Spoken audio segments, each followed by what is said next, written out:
My name is Gavin Evans, and this is my review of Apollo 10.5, A Space Age Childhood. Not Apollo 11, not Apollo 18, Apollo 10.5. Where did the other half go? I don't know, but that's the name of this movie. Now, this is a movie directed by Richard Linklater, who's a director that lots of people love, and I think he's a perfectly fine director. Now, to be fair, I haven't seen the Before trilogy, but I thought Boyhood was fine. I think Dazed and Confused is fine. I think Barney is fine. He's never really impressed me, but lots of people love him, and lots of people are talking about how great this movie is, and after watching this movie, I did not like it, but I understand why some people do. But let's begin talking about what I did like, and the biggest positive of this movie is Jack Black. Jack Black narrates this entire movie, so he had to do a good job here, and thankfully he does. It kind of feels like he's reading a book to you the entire movie. He just brings a certain warmth to this movie that it absolutely needed. He brings some liveliness, he brings some excitement and joy when needed, and I think he does a great job carrying this entire movie. And this movie is absolutely nostalgia the movie, but in a good way. Not in a cynical way like Ghostbusters Afterlife, but in a way that it makes it feel like the director is looking back on his life, missing those times where everything was simpler. And you really get that through this entire movie. It does have a certain warmth and sweetness to it that you don't get all too often.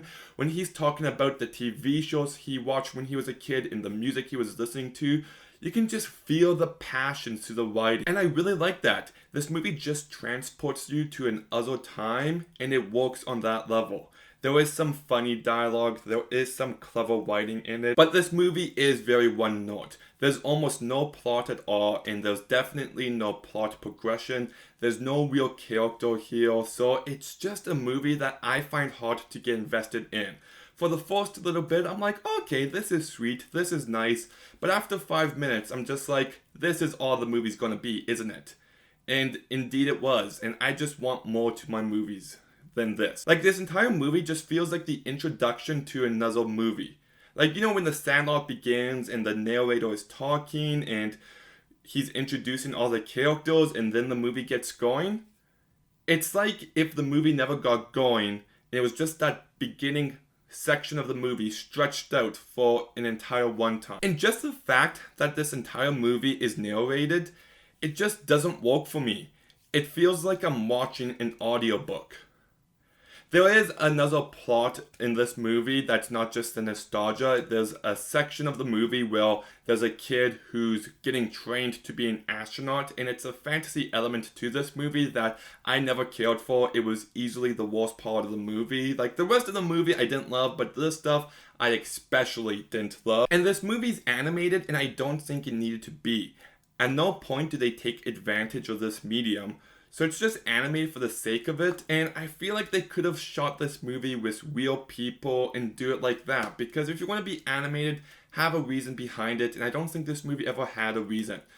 Also, one last thing I want to say is that in this movie, because it takes place in the 60s, there's no plastic bags to put in the garbage cans, so they used paper bags, and right now we're going through a time where we're getting through plastic bags, and I'm not happy about it.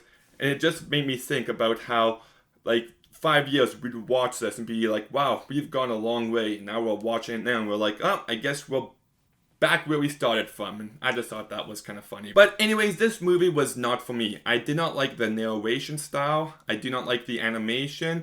And I just don't like the fact that this is a movie where there's no real plot, no real characters. It's just simply nostalgia. And that works for a little bit, but not for an entire movie.